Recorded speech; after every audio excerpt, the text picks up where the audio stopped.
ಹಾಸ್ಪಿಟಲ್ಗೆ ಹೊರಟಿದ್ದೇವೆ. ನಮ್ಗೆ ಕೆಲಸ ಗೊತ್ತಿದ್ರೆ ಎಷ್ಟು ಸುಲಭ ಅಲ್ಲ. Welcome home. ಅದು ಕೊಕ್ಕೋ ಅಲ್ಲ ಮಗ, ಅದು ಬೇರೆ ಮೀನು. ನಮಸ್ಕಾರ ಎಲ್ಲರಿಗೂ, ನನ್ನ ಹೆಸರು Sharon Kundar. Welcome back to my channel. ಒಳ್ಳೆ ರೀತಿಯಲ್ಲಿ ಬೆಳೆದಿದೆ ಈಗೆಲ್ಲ ಗಿಡಗಳು. ಹೂಸ ಬಂದಿದೆ. ಇದು ತರುವಾಗ ಇರಲಿಲ್ಲ, ಇದು ಈಗಷ್ಟೇ ಆದದ್ದು, ಅರಳಿತು. ಇದು ಸಹ ಒಂದು ಒಳ್ಳೆ ವೈಬ್ ಅಲ್ಲ ಹೂ ಬಿಡುವಾಗ. ಇವತ್ತಷ್ಟೇ ಬಿಟ್ಟದು. ಇವರೇನ ಮಾತಾಡ್ತಿಲ್ಲ, ಮಾತ್ರ ಬೆಳೀತಿದ್ದಾರೆ ಉದ್ದಕ್ಕೆ.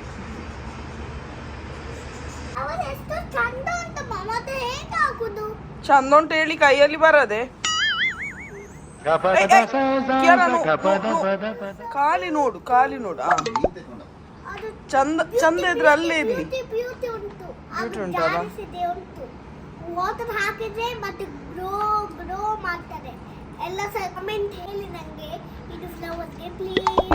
ಗಾಡಿ ಬಂದಿದೆ, ಮೊದಲು ಕಟ್ಬೇಡ ಮಾರೆ. ಅವು ಅದರಷ್ಟಿಗೆ ಪಾರ್ಕ್ ಮಾಡ್ತಾ ಉಂಟು ಗಾಡಿ. ಎಂತ ಸಹ ಕಾಲಿಡ್ಲಿಲ್ಲ ಅವರು, ಅದೇ ತಿರುಗಿಸ್ತಾ ಉಂಟು ಸ್ಟೇರಿಂಗ್.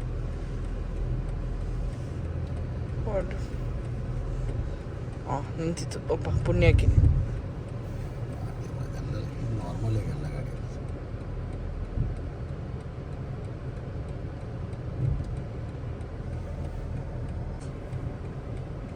ಅಣ್ಣ ಆಯ್ತಾ ಅಣ್ಣ, ಇಳಿಬೋದಾ ನಾವು? ಇಳಿಬೋದಾ? ಇಳಿಬೋದಾ? ರೈಟ್ಸ್ ಪೋಯ್. ಅಜ್ಮಾನ್ ಎಕ್ವೇರಿಯಂಗೆ ಬಂದಿದ್ದೇವೆ. ಕೊಕ್ಕೋ ಎಲ್ಲ, ಕೊಕ್ಕೋ ಆ ಎಕ್ವೇರಿಯಂ ಖಾಲಿ ಉಂಟಲ್ಲ, ಇನ್ನೊಂದು ಮೀನು ನೋಡ್ಲಿಕ್ಕೆ ಬಂದೇವೆ. ನೋಡುವ, ಇವರ ಹತ್ರ ಇದ್ರೆ ತಕೊಳ್ಳುದು, ಇಲ್ಲದಿಲ್ಲದ್ರೆ ಬೇಡ. ಅದು ಕೊಕ್ಕೋ ಅಲ್ಲ ಮಗ, ಅದು ಬೇರೆ ಮೀನು. ಮುಂಚೆ ನಮ್ಮ ಮನೆಯಲ್ಲಿ ಕೊಕ್ಕೋ ಇದ್ದಲ್ಲ, ಅವನು ಫ್ಲವರ್ ಹಾರ್ನ್ ಎಂಬ ಬ್ರೀಡ್. ಈ ಮೀನುಗಳದು ಮಂಡೆ ಎಷ್ಟು ದೊಡ್ಡ ಆಗ್ತದೆ ಅಷ್ಟು ದೊಡ್ಡ ರೇಟ್. ಮಂಡೆ ಯಾರ ಸೊಂಟೆಯಲ್ಲಿ ಹೊಡೆದಾಗಿಲ್ಲವಾ? ಇದು ಮೀನುದು ಫಿಸಿಕೇ ಹೀಗೆ. ಮಾತಾಡ್ತಾನ ಇವರು, ಮಾತಾಡ್ತಾರ ನೋಡಿ. ಇಲ್ಲಿ ಇಲ್ಲಿ ಕೊಕ್ಕೋ ಆಗಿದ್ದಾನಲ್ಲ. ಫೈನಲಿ ನಾವು ಈ ಮೀನನ್ನು ಸಿಲೆಕ್ಟ್ ಮಾಡಿದೆವು. ಮುಟ್ಟುವಾಗ ರಪಕ್ಕ ಇಂಟರಾಕ್ಟ್ ಆಯಿತು, ಖುಷಿ ಆಯಿತು. ಈಗ ಅದು ಇದ್ದ ನೀರನ್ನೇ ಸ್ವಲ್ಪ ತೊಟ್ಟೆಗೆ ಹಾಕಿ ಆನಂತರ ಮೀನನ್ನು ಹಾಕಿ ನಮಗೆ ಕೊಡ್ತಾರೆ. ಸಾರಿ, ಹಣ ಕೊಟ್ಟರೆ ಕೊಡ್ತಾರೆ. ಆಮೆ ಆಮೆ. ಇದು ಲೈವ್ ಪ್ಲಾಂಟ್ ಎಕ್ವೇರಿಯಂ. ಅಂದರೆ ಮೀನನ್ನು ಹೇಗೆ ಎಕ್ವೇರಿಯಂ ಅಲ್ಲಿ ಇಡ್ತೇವೆ ಹಾಗೆ ಈ ಗಿಡಗಳನ್ನು ಎಕ್ವೇರಿಯಂ ಒಳಗೆ ಇಡ್ಬೋದು. ಆದ್ರೆ ಈ ಗಿಡಗಳೊಟ್ಟಿಗೆ ಚಿಕ್ಕ ಚಿಕ್ಕ ಮೀನು ಹಾಕ್ಬೋದು, ದೊಡ್ಡ ದೊಡ್ಡ ಮೀನು ಹಾಕ್ಲಿಕ್ಕೆ ಆಗುಲ್ಲ. ಯಾವ ಕಲರ್ ಯಾವ ಸೈಜ್ ಬೇಕು ಎಲ್ಲ ಇಲ್ಲಿ ಸಿಗ್ತದೆ. ನಾವು ಚಿಕ್ಕದಿದ್ದಾಗ ನನ್ನ ಅಂಕಲ್ ಮನೆಯಲ್ಲಿ ಈ ಮೀನಿತ್ತಾಯ್ತಾ. ಈ ಮೀನಂತೂ ಸಾಧಾರಣ ಊಟ ಎಲ್ಲ ಮಾಡುದಿಲ್ಲ. ಅದರ ಊಟ ಜೊತೆ ಚಿಕನ್ ಲಿವರ್ ಹಾಗೂ ಪಾಲಕ್ ಪೇಸ್ಟ್ ಮಾಡಿ ಫ್ರೀಸ್ ಮಾಡಿ ಆನಂತರ ಹಾಕುದು. ಅಂದ್ರೆ ನಮಗಿಂತ ಹಬ್ಬದ ಊಟ ಮಾಡ್ತದೆ ಡೇಲಿ. ಇದು ಮೀನಿಗೆ, ಒಂದು ಮೀನಿಗೆ 81.5 ದಿರಂ. ಕೈ ಕೊಡಿ, ಮಾತಾಡ್ತದ ನೋಡಿ. ಒಳಗಿಂದ ಕೈ ಹಾಕಿ, ಒಳಗಿಂದ ನೀರೊಳಗಿಂದ.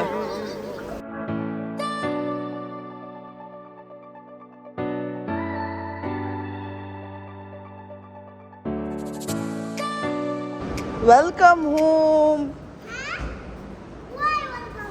ಅವನ ಊಟ ಸಹ ತಕೊಂಡೆವು. ಸೊ ಎಂತ ಹೆಸರಿಡುವುದು ನೀವೇ ಹೇಳಿ. ಕೊಕ್ಕೋವೇ ಇಡುವುದಾ, ಹೆಸರು ಚೇಂಜ್ ಮಾಡುದಾ? ಕಮೆಂಟ್ ಮೂಲಕ ಹೇಳಿ ಆಯ್ತಾ. ಫೇಸ್ ರಿವೀಲ್ ಬೇಗನೆ ಮಾಡ್ತೇನೆ ಆಯ್ತಾ. Face reveal. ನಮಗೆ ಕೆಲಸ ಗೊತ್ತಿದ್ರೆ ಎಷ್ಟು ಸುಲಭ ಅಲ್ಲ. ಗ್ಲೂ ಗನ್ ಇದು. ಇದನ್ನು ಒತ್ತಿದ್ರೆ ಬುಲೆಟ್ ಅಲ್ಲ, ಇದರಲ್ಲಿಗೆ ಗಮ್ ಬರ್ತದೆ. ಇದು ಗಮ್ ಬರುವ ಗನ್. ಶಾಕ್ ಹೊಡಿತಿತ್ತಂತೆ ಇಲ್ಲಿ, ಸೊ ಅದಕ್ಕೆ ಅವರೇ ರಿಪೇರ್ ಮಾಡ್ತಿದ್ದಾರೆ. ಮತ್ತು ಕೊಕ್ಕೋ ಅಲ್ಲ, ನಾಮಕರಣ ಆಗಲಿಲ್ಲ ನಮ್ಮ ಮೀನನ್ನು ಇಲ್ಲಿ ಹಾಕ್ತೇವೆ.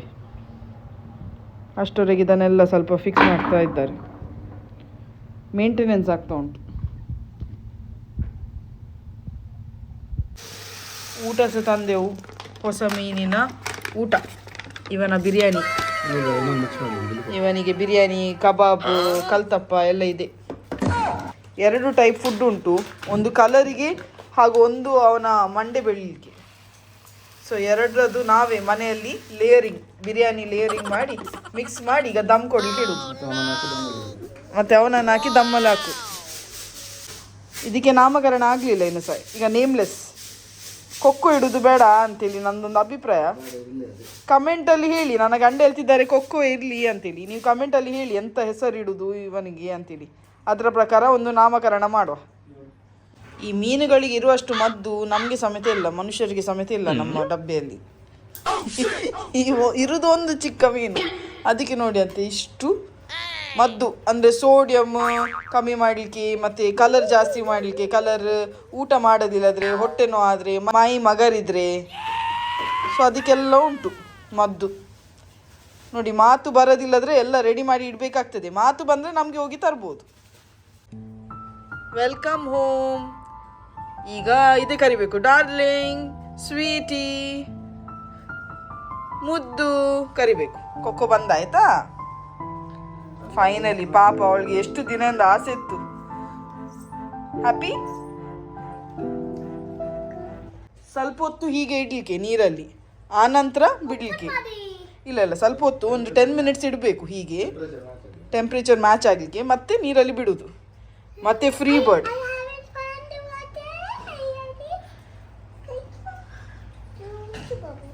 ಕ್ಯೂಟಿ ಬಾಬು, ಬ್ಯೂಟಿ ಇದ್ದಾನ. ಗೋಳಿ ಬಜ್ಜೆಗೆ ಉಂಟು ಮಂಡೆ. ಕಿಸ್ ಕೊಡ್ಲಿಕ್ಕೆ ಆಗುದಿಲ್ಲ ಮಗ, ತೊಟ್ಟೆ ಒಳಗಿದ್ದಾನೆ. ಅವನಿಗೆ ಕಿಸ್ ಕೊಡ್ಲಿಕ್ಕೆ ಆಗುದಿಲ್ಲ. ಪೆನ್ಸಿಲ್ಗೆ ಕಿಸ್ ಕೊಡಿ ಅಂತೆ. ಓ ಅಕ್ಕ. ಇನ್ನು ನಮ್ಮ ಹೊಸ ಫ್ಯಾಮಿಲಿ ಮೆಂಬರನ್ನು ಒಳಗೆ ಬಿಡುವ ಸಮಯ. ಎಲ್ಲ ಕಾಯ್ತಾ ಇದ್ದೇವೆ ಇಲ್ಲಿ.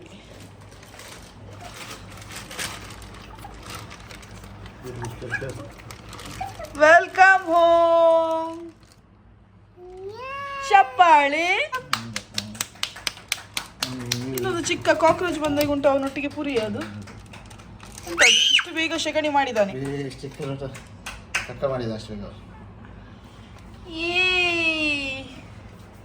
ಮಾತಾಡ್ಬೇಕಿನ್ನು ಕೊಕ್ಕೋ ಹತ್ರ. ಕೊಕ್ಕೋ ಅಲ್ಲ, ಈ ಊಟ ಎಂತೆಲ್ಲ ಹಾಕ್ಬೇಡ ಕಿಯಾರ. ಸೆಲೋ ಟಿಪ್ ಅಲ್ಲ ಅದ್ರ ಊಟ.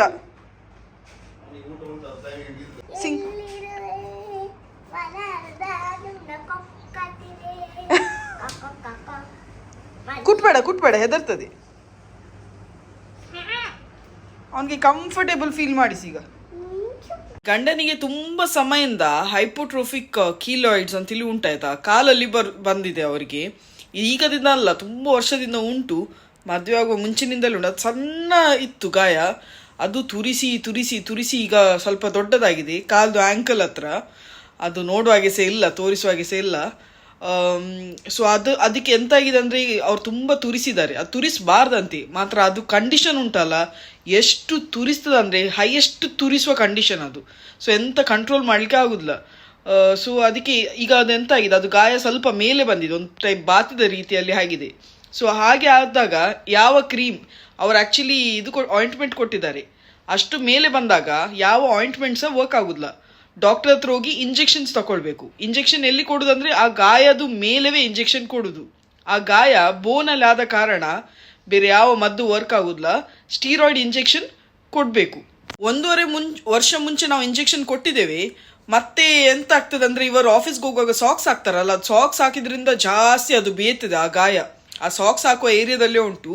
ಅದು ಬೆಂದೇ ಸರಿ ತುರಿಸ್ತಾರೆ. ಆಫೀಸಿಂದ ಬಂದ ಮೇಲೆ ಅಂತೂ ಅವರಿಗೆ ಜೀವ ಹೋಗ್ತದೆ, ಅಷ್ಟು ತುರಿಸ್ತಾರೆ ಅವರು. ಯಾವ ಮುಲಾಮ್ ಹಾಕಿದ್ರೆ ಸಹ ಅದು ಮತ್ತೆ ವರ್ಕ್ ಆಗೋದಿಲ್ಲ. ಅವ್ರಿಗೆ ಮುಲಾಮ್ ಹಾಕಿ ಸೆಲ್ಲೋ ಟೇಪ್ ಹಾಕಬೇಕು. ಸ್ಕಿನ್ ಟೇಪ್ಸ್ ಬರ್ತದೆ, ಆ ಟೇಪ್ಸ್ ಹಾಕ್ಲಿಕ್ಕೆ ಹೇಳಿದ್ದಾರೆ. ಅಂದರೆ ಮದ್ದು ಎಬ್ಸಾರ್ಬ್ ಆಗಲಿಕ್ಕೆ. ಅಷ್ಟು ತುರಿಸ್ತದೆ ಆ ಗಾಯ. ಈಗ ಅದಕ್ಕೆ ಇವತ್ತು ರಜೆ ಮಾಡಿದ್ದಾರೆ ಅವರು. ಆ ಡಾಕ್ಟರ್ ಸಾಟರ್ಡೆ ಸಂಡೇ ಅಲ್ಲ, ಖಾಲಿ ಮಂಡೇ ಟು ಫ್ರೈಡೇ. ಅದಕ್ಕೆ ಅವರು ಫ್ರೈಡೇ ರಜೆ ಮಾಡಿ ನಾವು ಈಗ ಡಾಕ್ಟರ್ ಹತ್ರ ಹೋಗಬೇಕು. ಮಧ್ಯಾಹ್ನ ಕರೆದಿದ್ದಾರೆ. ಹೋಗಿ ಇನ್ನೂ ಇಂಜೆಕ್ಷನ್ ತಗೊಳ್ಬೇಕು. ಸರಿ ನೋವಿರ್ತದೆ ಅವರಿಗೆ. ಒಂದಿನ ಅಂತೂ ನೆನೆಸಿ, ಒಂದೇ ಗಾಯದ ಮೇಲೆ ಬೇರೆ ಬೇರೆ ಪ್ಲೇಸಲ್ಲಿ ಆ ಗಾಯ ಎಲ್ಲ ಕಡೆ ಆ ಮೆಡಿಸಿನ್ ಎಫೆಕ್ಟ್ ಆಗಬೇಕಾದ್ರೆ ಎಲ್ಲ ಕಡೆ ಇಂಜೆಕ್ಷನ್ ಕೊಡಬೇಕು ಆ ಗಾಯಕ್ಕೆ. ಸೊ ಸಾಧಾರಣ ಒಂದು 15ರಿಂದ 20 ಸರ್ತಿ ಒಂದೇ ಗಾಯದಲ್ಲಿ ಬೋನಿಗೆ ಇಂಜೆಕ್ಷನ್ ಕೊಟ್ಟುಕೊಂಡು ಹೋಗ್ತಾರೆ. ಹೆವಿ ಸ್ಟಿರಾಯ್ಡ್ಸ್ ಮಾತ್ರ. ಅದಕ್ಕಿಂತ ನನಗೆ ಎಂತ ಸಹ ನಿಮಗೆ ಸಪ್ಲಿಮೆಂಟ್ರಿ ಎಂತ ಆಚೆ ಗೊತ್ತಿದ್ರೆ ಹೈಪೋಟ್ರೋಫಿಕ್ ಕೀಲಾಯ್ಡ್ಸ್ಗೆ ನನಗೆ ದಯವಿಟ್ಟು ಕಮೆಂಟ್ ಮೂಲಕ ಹೇಳಿ ಆಯ್ತಾ. ಹೊರಟಿದ್ದೇವೆ ಗುಂಪಾಗಿ ತುಂಬೆ ಹಾಸ್ಪಿಟಲ್ಗೆ ಹೊರಟಿದ್ದೇವೆ. ಇವರಿಗೆ ಕಾಲಲ್ಲಿ ಕೆಡು ಉಂಟು. ಕೆಡು ಅಂದ್ರೆ ಎಂತ ಹೇಳುದು ಅದಕ್ಕೆ? ಕೀಲಾಯ್ಡ್ಸ್ ಅದು ಹೇಳಲಿಕ್ಕೆ ಸ್ವಲ್ಪ ಬರುದಿಲ್ಲ. ಅದು ಉಂಟು ಎಲ್ಲ ಹೈಪರ್. ನಂಗೆ ಹೈಪೋಥೈರಾಯ್ಡ್, ಇವರಿಗೆ ಹೈಪೋ ಕೀಲಾಯ್ಡ್ಸ್ ಎಂತದ ಒಂದು. ಅದು ಈಗ ಡಾಕ್ಟರ್ ಹತ್ರ ಹೋಗ್ಬೇಕು. ಅದು ಪ್ರತಿ ಸರ್ತಿ ತುಂಬ ತುರಿಸುದಾಯ್ತಾ, ಅದು ಭಯಂಕರ ತುರಿಸುದಂದ್ರೆ ತುರಿಸಿ ರಕ್ತ ಬರ್ತದೆ. ಸೊ ಆ ಲೆವೆಲ್ಗೆ ತುರಿಸುದು. ಇಲ್ಲಿ ಒಬ್ಬರು ಶೇಖ್ದು ಫೋಟೋ ಹಾಕಿದಾರಲ್ಲ, ಇವರು ಪ್ರೆಸಿಡೆಂಟ್ ಆಫ್ UAE.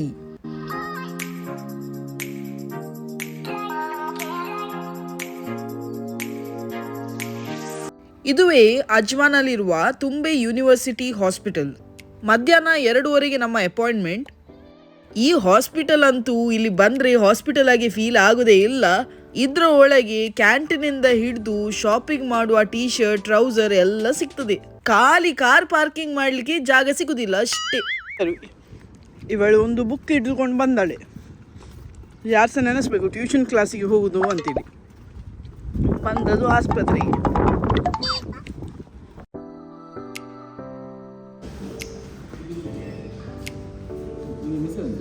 ಇದು ಯಾರನ?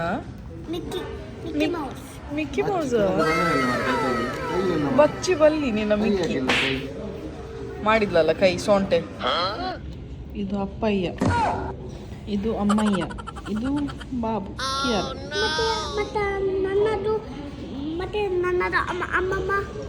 ಅಮ್ಮಮ್ಮ ಅಜ್ಜ ಮಾಡಲಿಕ್ಕೆ ಮಾಡ್ತಾನೆ ಮಗ. ಈಗ ನಾನು ಸದ್ಯಕ್ಕೆ ಇಷ್ಟು ಮಾಡಿದೆ. ನನ್ನ ಅಪ್ಪ ಹತ್ರ ಅಪ್ರೂವಲ್ಗೆ ಕೊಡುವ ಹೇಗೆ ಆಗಿದೆ ಅಂತೇಳಿ.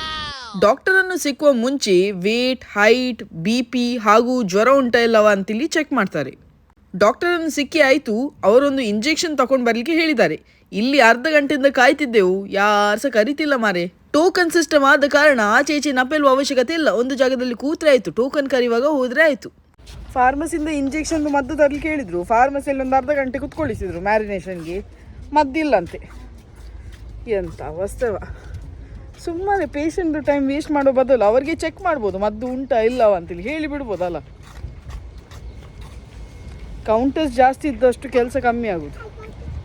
ಊರಲ್ಲೆಲ್ಲ 5-6 ಕೌಂಟರಲ್ಲಿ ಎಷ್ಟು ಬೇಗ ಕೆಲಸ ಮಾಡ್ತಾರೆ. ಇಲ್ಲಿ ನಮಗೆ ಮದ್ದು ಸಿಗಲಿಲ್ಲ, ಹಾಗಾಗಿ ಬೇರೆ ಫಾರ್ಮಸಿಗೆ ಹೋಗಬೇಕು ಈ ಮದ್ದನ್ನು ಹುಡುಕಿಕೊಂಡು. ಎಷ್ಟು ದೊಡ್ಡದಾಗಿ ಕಟ್ಟಿದ್ದಾರೆ ನೋಡಿ ತುಂಬೆ ಹಾಸ್ಪಿಟಲ್. ಇಲ್ಲಿ ಯೂನಿವರ್ಸಿಟಿ ಸಹ ಉಂಟು, ಮಕ್ಕಳು ಬರ್ತಾರೆ ಇಲ್ಲಿ ಕಲೀಲಿಕ್ಕೆ. ಡೆಂಟಲ್ ಹಾಸ್ಪಿಟಲ್ ಸಹ ಉಂಟು. ಇಡೀ ಊರು ಹುಡುಕಿದೆವು ಫಾರ್ಮಸಿಯಲ್ಲಿ, ಇದು ಮದ್ದೊಂದಿಲ್ಲ. ಈ ಡಾಕ್ಟರ್ನವ್ರಿಗೆ ಸಹ ಗೊತ್ತಿರ್ತದೆ ಮದ್ದು ಬರೆಯುವಾಗ ಅವರ ಫಾರ್ಮಸಿಯಲ್ಲಿ ಉಂಟಾ ಇಲ್ಲವಾ ಅಂತೇಳಿ. ಇದು ಆಂಟಿ ಅಲರ್ಜಿಕ್ ಇಂಜೆಕ್ಷನ್ ಅಂತೆ. ಅದು ಯಾವ ಫಾರ್ಮಸಿಯಲ್ಲಿ ಸಿಗುದಿಲ್ಲ, ಹಾಸ್ಪಿಟಲ್ ಅಲ್ಲಿ ಸಿಗ್ತದೆ ಅಂತ ಹೇಳಿದ್ರು. ಇಲ್ಲಿ ಒಬ್ಬರು ಹೇಳಿದ್ರು. ಸೊ ಅದಕ್ಕೆ ಈಗ ನಾವು ಹಾಸ್ಪಿಟಲ್ಗೆ ಹೋಗುದು, GMC ಹಾಸ್ಪಿಟಲ್.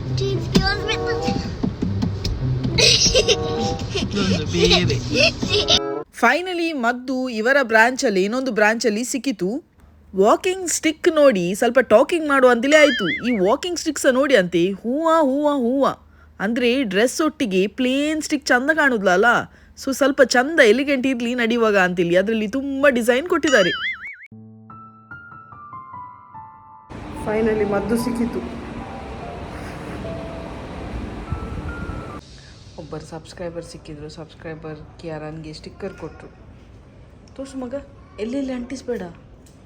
ಓಯ್ ಫೈನಲಿ ಟ್ರೀಟ್ಮೆಂಟ್ ಎಲ್ಲ ಆಯಿತು. ಇನ್ನು ವಾಪಸ್ ಮನೆಗೆ ಬಂದದು ಮಧ್ಯಾಹ್ನ. ಈಗ 7:30 ಆಯಿತು, ಸಂಜೆಯ 7:30. ಮಿಸಸ್ ಕುಂದರ್, ಇಂಜೆಕ್ಷನ್ ಎಲ್ಲ ಕೊಂಡು ಫಂಕ್ಷನ್ಗೆ ಬಂದಿದ್ದೀರಾ ಅಂತ ಕೇಳ್ತೀರಾ? ಫಂಕ್ಷನ್ ಅಲ್ಲ ಮಾರೆ, ಇದು ಹಾಸ್ಪಿಟಲ್ಲೇ. ಹಾಸ್ಪಿಟಲ್ದು ಹೊರಗೆಲ್ಲ ಎಷ್ಟು ಒಳ್ಳೆ ಡೆಕೋರೇಷನ್ ಮಾಡಿದ್ದಾರೆ ನೋಡಿ ನ್ಯಾಷನಲ್ ಡೇಗೆ. ಇನ್ನು ಡಿಸೆಂಬರ್ 1, 2, 3 ಇಲ್ಲಿ ನ್ಯಾಷನಲ್ ಡೇ. ಅದರಿಂದಾಗಿ ಡೆಕೋರೇಷನ್. ನಮ್ಮಾಚೆ ಮದುವೆ ಹಾಲಲ್ಲಿ ಸಮೇತ ಇಷ್ಟು ಡೆಕೋರೇಷನ್ ಹಾಕ್ಲಿಕ್ಕಿಲ್ಲ, ಅಷ್ಟು ಡೆಕೋರೇಷನ್ ಹಾಕಿದ್ದಾರೆ.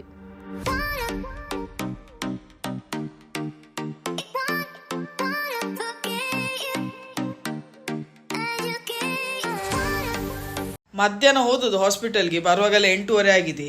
ಹಾಸ್ಪಿಟಲ್ ಹೋದರೆ ಹಾಗೆ ಅಲ್ಲ, ಬೇಗ ಮಾಡಿ ಅಂತ. ಕಾಯಿಪಲ್ಯ ಅಂಗಡಿಗೆ ಹೋದಾಗೆ ಬೇಗ ಮಾಡಿ ಅಂತ ಹೇಳಿಕ್ಕಾಗುದಿಲ್ಲ. ಅವರು ಕರೆಯುವಾಗ ಹೋಗಬೇಕು. ನಿಲ್ಲಿ ಹೇಳಿದ್ರೆ ನಿಲ್ಲೇಬೇಕು. ಜೀವದ ಪ್ರಶ್ನೆ ಅಲ್ಲ, ಹೆಚ್ಚು ಮಾತಾಡುವಾಗೆ ಇಲ್ಲ. ಡಾಕ್ಟರ್ ನೋಡಿ ಫಸ್ಟೇ ಕೇಳಿದ್ರು ಗಾಯಿಗೆ ತುಂಬ ತುರಿಸಿದ್ರಾ ಅಂತೇಳಿ. ಅದಕ್ಕೆ ನಾನು ಹೇಳಿದೆ ಹೌದು ಡಾಕ್ಟರ್ ತುಂಬ ತುರಿಸ್ತಾರೆ ಅಂತೇಳಿ. ಅವರು ನನ್ನನ್ನು ನೋಡಿ ಹೇಳಿದರು this is the worst itchiest disease ಅಂತೇಳಿ ಹೇಳಿದರು. ಅಂದರೆ ಅಷ್ಟು ತುರಿಸ್ತದಂತೆ. ನಮಗೆ ಹೇಳಲಿಕ್ಕೆ ಸುಲಭ, ತುರಿಸಬೇಡಿ ಅಂತೇಳಿ ನಾವು ಬಾಯಿ ಮಾತಲ್ಲಿ ಹೇಳಿಬಿಡ್ತೇವೆ. ಆದರೆ ತುರಿಸೋದನ್ನು ನಿಲ್ಲಿಸ್ಲಿಕ್ಕೆ ಆಗ್ತದಾ? ಅದು ತುರಿಸೋದಿಲ್ಲದ್ರೆ ಒಂದು ಟೈಪ್ ಅದು ಫೀಲಿಂಗೇ ಬೇರೆ ಅಲ್ಲ. ಅದು ಅವರವ್ರಿಗೆ ಆದವ್ರಿಗೆ ಖಾಲಿ ಗೊತ್ತು ಅದು ಹೇಗೆ ಆಗ್ತದೆ ಅಂತೇಳಿ ತುರಿಸೋದಿಲ್ಲದ್ರೆ. ಅದಕ್ಕೆ ಡಾಕ್ಟರ್ ಹೇಳಿದರು ಕಂಟ್ರೋಲ್ ಮಾಡಲಿಕ್ಕೆ ತುಂಬಾ ಕಷ್ಟ. ಇದು ಒಮ್ಮೆ ತುರಿಸಲಿಕ್ಕೆ ಸ್ಟಾರ್ಟ್ ಆದರೆ ನಿಲ್ಲುವುದೇ ಇಲ್ಲ. ಅದರಿಂದಾಗಿ ಇಂಜೆಕ್ಷನ್ ತಗೊಳ್ಳೇಬೇಕಾಗ್ತದೆ. ಇಂಜೆಕ್ಷನ್ ತಗೊಂಡ ಮೇಲೆ ಸ್ವಲ್ಪ ಶಾಂತ ಆಗ್ತದೆ ಆ ಗಾಯ. ಸೊ ಅದಕ್ಕೆ ಅವರು ಹೇಳಿದರು ಇನ್ನು ತುರಿಸಬೇಡ. ಸಾಕ್ಸ್ ಅವರು ಕಾಟನ್ ಸಾಕ್ಸೇ ಹಾಕುದು, ಆದರೆ ಸಹ ತುರಿಸ್ತದೆ. ಎಂತ ಮಾಡೋದು ಗೊತ್ತಿಲ್ಲ. ನಿಮ್ಮ ಹತ್ರ ಎಂತಾಚ ಒಂದು ಒಳ್ಳೆ ರೆಮಿಡಿ ಇದ್ರೆ, ಇಲ್ಲದ್ರೆ ಎಂತಾಚ ಆಯುರ್ವೇದ ಆಪ್ಟ್ ಮಾಡೋದು ಒಳ್ಳೆಯ. ಯಾಕಂದರೆ ಸ್ಟಿರಾಯ್ಡ್ಸ್ ತಗೊಳ್ಳೋದು ನನಗೆ ಅವಾಯ್ಡ್ ಮಾಡಬೇಕು. ಅದು ಸರಿ ಅಲ್ಲ ಒಳ್ಳೇದೇ ಅಲ್ಲ ಸ್ಟಿರಾಯ್ಡ್ಸ್ ತಗೊಳ್ಳೋದು. ಮತ್ತು ಕೆಲವರು ಹೇಳ್ತಿದ್ರು ನಂಜಿದೆಲ್ಲ ತಿನ್ನಬಾರ್ದು. ಅಂದರೆ ಬಂಗುಡೆ ಇಲ್ಲದ್ರೆ ಎಟ್ಟಿ ಬಟಾಟೆ ಅದೆಲ್ಲ ನಂಜಿದ ವಸ್ತು ತಿನ್ನಬಾರ್ದು ಅಂತೇಳಿ. ಅದು ಸಹ ನಾನು ಕೇಳಿದೆ ಡಾಕ್ಟರ್ ಹತ್ರ, ನಂಜಿದ ವಸ್ತು ತಿನ್ನಬಾರ್ದಾ, ಅಂದರೆ ಮ್ಯಾಕ್ರೆಲ್ ಎಲ್ಲ ತಿನ್ನಬಾರ್ದಾ, ಬಂಗುಡೆ ಎಲ್ಲ. ಅವ್ರು ಹೇಳಿದ್ರು ಹಾಗೆ ಎಂತ ಇಲ್ಲ, ಅದಕ್ಕೆ ಮತ್ತು ಇದಕ್ಕೆ ಏನು ಕನೆಕ್ಷನ್ ಇಲ್ಲ. ಅದರಿಂದಾಗಿ ಎಂತ ತಿಂತಿದ್ದಾರೆ ತಿನ್ನಲಿ, ಆದರೆ ವೇಟ್ ಲಾಸ್ ಆಗಲೇಬೇಕು. ಎಲ್ಲ ಕಾಯಿಲೆ ಇರಲಿ one way or the other connected to weight loss ಅಲ್ಲ. ನಮ್ಮ ದೇಹ ಎಷ್ಟು ತೆಳ್ಳಗಿರ್ತದೆ ಅಷ್ಟು ತೆಳ್ಳಗೆ ಕಾಯಿಲೆಗಳು ಇರ್ತದೆ. ಅಂದರೆ ಕಾಯಿಲೆಗಳು ಬರೋದು ಭಾರಿ ಕಮ್ಮಿ. ಸ್ವಲ್ಪ ಗುಂಡು ಗುಂಡಾದ ಕೂಡಲೇ ಎಲ್ಲ ಮಲ್ಟಿಪಲ್ಸ್ ಬರ್ತಾ ಇರ್ತದೆ, ಕಾಯಿಲೆ ಒಂದೊಂದು ಆ್ಯಡ್ ಆಗ್ತಾ ಇರ್ತದೆ. ಸೊ ಅದರಿಂದಾಗಿ ವೇಟ್ ಕಮ್ಮಿ. ಇಲ್ಲಿದು ಲೈಫ್ ಸ್ಟೈಲ್ ಹಾಗೆ. ಇಲ್ಲಿರೋರಿಗೆ ಗೊತ್ತುಂಟು, ಬೆಳಿಗ್ಗೆ ಬೇಗ ಹೋಗ್ಬೇಕಾಗ್ತದೆ, ರಾತ್ರಿ ಲೇಟ್ ಬರಬೇಕಾಗ್ತದೆ, ಊಟ ಮಾಡೋದು ಲೇಟ್, ಊಟ ಮಾಡಿ ನಡಿಲಿಕ್ಕೆ ಶಕ್ತಿ ಇರುವುದಿಲ್ಲ. ಅಂದರೆ 1.5 ತಾಸು ಡ್ರೈವಿಂಗ್ ಮಾಡಿ ಬಂದೇ ಸಾಕಾಗಿರ್ತದೆ. ಮತ್ತೆ ಎಲ್ಲಿ ವಾಕಿಂಗ್ ಮಾಡೋದು, ಟಾಕಿಂಗ್ ಮಾಡಲಿಕ್ಕೆ ಸಾಗುದಿಲ್ಲ, ಅಷ್ಟು ಸಾಕಾಗಿರ್ತದೆ. ಮತ್ತೆ ಇದು ಮಾಡುವಾಗ ಎಂತ ಇಂಜೆಕ್ಷನ್ ಕೊಡುವಾಗ ಮಾಡ್ತಿದ್ರು ಗಂಡ. ಅಂದರೆ ತುಂಬ ನೋವಾಗ್ತಿತ್ತು. ಆಲ್ಮೋಸ್ಟ್ 25 ಸರ್ತಿ ಕೊಟ್ಟರಂತೆ ಒಂದು ಇಂಜೆಕ್ಷನನ್ನು. ಸೊ ಅದರಿಂದಾಗಿ ತುಂಬ ನೋವಾಗ್ತಿತ್ತು. ಅದಕ್ಕೆ ಅವ್ರು ಹಿಂಗೆ ಮಾಡುವಾಗ ಡಾಕ್ಟರ್ ಹೇಳಿದಂತೆ ನಂಗೆ ಗೊತ್ತುಂಟು ನೋವಾಗ್ತದೆ, ನೀನು ಬ್ರೀದಿನ್ ಮಾಡು ಅಂತೇಳಿ ಹೇಳಿದ್ರಂತೆ. ಸೊ ಶ್ವಾಸ ಒಳ್ಳೆ ರೀತಿಯಲ್ಲಿ ಡೀಪ್ ಬ್ರೀದಿನ್ ಮಾಡುವಾಗ ಸ್ವಲ್ಪ ಬೆಟರ್ ಆಗ್ತದೆ ಅಂತ ಹೇಳಿದರು. ಸೊ ಎಲ್ಲ ಆಯಿತು. ಈಗ ಅವರು ರೆಸ್ಟ್ ಮಾಡ್ತಿದ್ದಾರೆ, ತುಂಬ ನೋವಲ್ಲಿದ್ದಾರೆ. ನಿಮ್ಮ ಹತ್ರ ಎಂತಾಚ ಬೇರೆ ಆಪ್ಷನ್ಸ್ ಇದ್ದರೆ, ಇಲ್ಲದ್ರೆ ಬೇರೆ ಯಾವುದಾಚ ಲೈಕ್ ಹೋಮಿಯೋಪತಿಯ ಆಯುರ್ವೇದಿಕ್ ಆಪ್ಷನ್ಸ್ ನಿಮಗೆ ಗೊತ್ತಿದ್ದವರ ಯಾರಾಚ ಇದ್ದರೆ, ಅವರೆಂತ ಮಾಡ್ತಿದ್ದಾರೆ, ಯಾವುದರಲ್ಲಿ ಬೆಟರ್ ಆಯಿತು ಅಂಥದ್ದೆಂಥ ಆಪ್ಷನ್ ಇದ್ದರೆ ನನಗೆ ಕಮೆಂಟ್ ಮೂಲಕ ಹೇಳಿ. ಆದರೆ ಜಾಸ್ತಿ ಮಾಹಿತಿ ನಿಮಗೆ ಗೊತ್ತಿದ್ದರೆ ಇನ್ಸ್ಟಾಗ್ರಾಮಲ್ಲಿ ಸಹ ಮೆಸೇಜ್ ಮಾಡಿ ಆಯಿತಾ. ಕಿಯಾರನಿಗೆ ಸಂಡೇ ಕ್ಲಾಸಸಲ್ಲಿ ಗಿಫ್ಟ್ ಸಿಕ್ಕಿದೆ. ಎಲ್ಲ ಮಕ್ಕಳಿಗೆ ಕೊಡ್ತಾರೆ ಆಯಿತಾ, ಅವರವರ ಬರ್ಡೇಗೆ ಗಿಫ್ಟ್ ಕೊಡ್ತಾರೆ ಸಂಡೇ ಸ್ಕೂಲ್ ಲೆಕ್ಕದಿಂದ. ಸೊ ಇದರಲ್ಲಿ ಅವಳಿಗೆ ಒಂದು ಮೈಕ್ ಸೆಟ್ ಹಾಗೂ ಒಂದು ಸ್ಪೀಕರ್ ಸಿಕ್ಕಿದೆ. ಇದರಲ್ಲಿ 2 ಮೈಕ್ಸ್ ಉಂಟು ಹಾಗೂ ಒಂದು ಸ್ಪೀಕರ್ ಉಂಟು. ಮತ್ತೆ ಕಿಯಾರನ ಫೇವ್ರೇಟ್ ಕಲರಿಂಗ್ ಹಾಗೂ ಆಕ್ಟಿವಿಟಿ ಬುಕ್ ಕೊಟ್ಟಿದ್ದಾರೆ. ಮತ್ತೆ ಕ್ಯೂಟ್ ಆದ ಸ್ಟಿಕ್ಕರ್ಸ್. ಕಿಯಾರಗಂತೂ ಸ್ಟಿಕ್ಕರ್ಸ್ ಅಂದರೆ ತುಂಬಾ ಇಷ್ಟ. ಮತ್ತೆ ಕೀ ಚೈನ್ಸ್ ಕೊಟ್ಟಿದ್ದಾರೆ, 2 ಕೀ ಚೈನ್, ತುಂಬ ಕ್ಯೂಟ್ ಆದ ಕೀ ಚೈನ್ಸ್. ಎಲ್ಲದಕ್ಕಿಂತ ಖುಷಿ ಆದದ್ದು ನನಗೆ ಇದೆ, ಒಂದು ಚಿಕ್ಕದಾದ ಚೊಕ್ಕದಾದ ಕ್ಯೂಟ್ ಆದ ಗ್ರೀಟಿಂಗ್ ಕಾರ್ಡ್. ಸರ್ಜರಿ ಆಪ್ಷನ್ಸ ಕೇಳಿದ್ದೆವು ನನ್ನ ಗಂಡನ ಗಾಯಕ್ಕೆ. ಸರ್ಜರಿ ಇಲ್ಲದೆ ಲೇಸರ್ ಟ್ರೀಟ್ಮೆಂಟ್ ಮಾಡ್ಬೋದಾ ಅಂತೇಳಿ. ಅವ್ರು ಹೇಳಿದ್ರು ಅದು ವರ್ಸ್ಟ್. ಈಗ ಸರ್ಜರಿ ಮಾಡಿದರೆ ಆ ಗಾಯ ಸಹ ಕನ್ವರ್ಟ್ ಆಗೋದು ಈ ಕೆಡುಗೆ, ಅಂದರೆ ಕಪ್ಪಾಗ್ತದೆ. ಸೇಮ್ ಹೈಪೋಟ್ರೋಫಿಕ್ ದೊಡ್ಡ ಕಿಲಾಯ್ಡ್ಸ್ ಆಗ್ತದೆ, ಅದು ಇನ್ನೂ ಸಹ ವರ್ಸ್ಟ್ ಆಗ್ತದೆ ಕಂಡೀಷನ್. ಸೊ ಎಂಥ ಸಹ ಆಪ್ಷನ್ ಇಲ್ಲ. ಫುಡ್ ಕಂಟ್ರೋಲ್ ಅಂದರೆ ಡಯಟ್ ಮಾಡಿ ಸಪೂರ್ ಆಗಬೇಕು, ಮತ್ತು ಇನ್ನೊಂದು ತುರಿಸಬಾರ್ದು. ಸೊ ಅದೇ 2 ಆಪ್ಷನ್. ಮತ್ತು ಲೈಫ್ ಲಾಂಗ್ ಮದ್ದು ಹಾಕಿಕೊಂಡೇ ಇರಬೇಕು ಅಂತೇಳಿ ಹೇಳಿದರು. ನೋಡುವ ಬೇರೆ ಅಂದರೆ ಆಯುರ್ವೇದಿಕ್ ಇಲ್ಲದ್ರೆ ಹೋಮಿಯೋಪತಿಯಲ್ಲಿ ಒಳ್ಳೊಳ್ಳೆ ಆಪ್ಷನ್ಸ್ ಇರ್ಬೋದಲ್ಲ. ಸೊ ನೋಡುವ, ನಥಿಂಗ್ ಇಸ್ ಇಂಪಾಸಿಬಲ್ ಅಲ್ಲ. ಇಂಪಾಸಿಬಲ್ ಅಲ್ಸ ಐ ಆಮ್ ಪಾಸಿಬಲ್ ಉಂಟು. ಸೊ ಅದರಿಂದಾಗಿ ದೇವರ ಎಂತಾಚ ಒಂದಾದರೂ ಒಂದು ದಾರಿ ಓಪನ್ ಮಾಡಿಯೇ ಮಾಡ್ತಾರೆ. ದೇವರ ಮೇಲೆ ನಂಬಿಕೆ ಹಾಕುದು. ನಿಮ್ಗೆ ಎಂತಾಚ ಗೊತ್ತಿದ್ರೆ ಕಮೆಂಟ್ ಮೂಲಕ ಹೇಳಿ ಆಯಿತಾ. ಬರ್ಡೇಗೆ ವಿಶ್ ಮಾಡಲಿಕ್ಕೆ ರಿಕ್ವೆಸ್ಟ್ ಬಂದಿದೆ. ಲೀನಾ ಕ್ಯಾಸ್ಟಲಿನೋ ರವರ ಪುಲ್ಲಿ ಲಿಯಾನಾ ನಾ first birthday November 24th. Happy birthday Babu, God bless you with all good health, wealth and happiness always. November 23rd Sanya D'Silva ಅವರ birthday. Happy birthday, God bless you with all good health, wealth and happiness always. ಈ ವ್ಲಾಗನ್ನು ನಾನು ಇಲ್ಲೇ end ಮಾಡ್ತೇನೆ ಆಯ್ತಾ. ಇಷ್ಟ ಆದರೆ like ಮಾಡಿ, ತುಂಬ ಇಷ್ಟ ಆದರೆ ಕಮೆಂಟ್, ಶೇರ್ ಹಾಗೂ ಸಬ್ಸ್ಕ್ರೈಬ್ ಮಾಡ್ಲಿಕ್ಕಂತೂ ಮರಿಬೇಡಿ. ನೆಕ್ಸ್ಟ್ ವ್ಲಾಗಲ್ಲಿ ಸಿಗುವಲ್ಲ, ಅಷ್ಟರವರೆಗೆ take care, bye bye. Here we meet once again.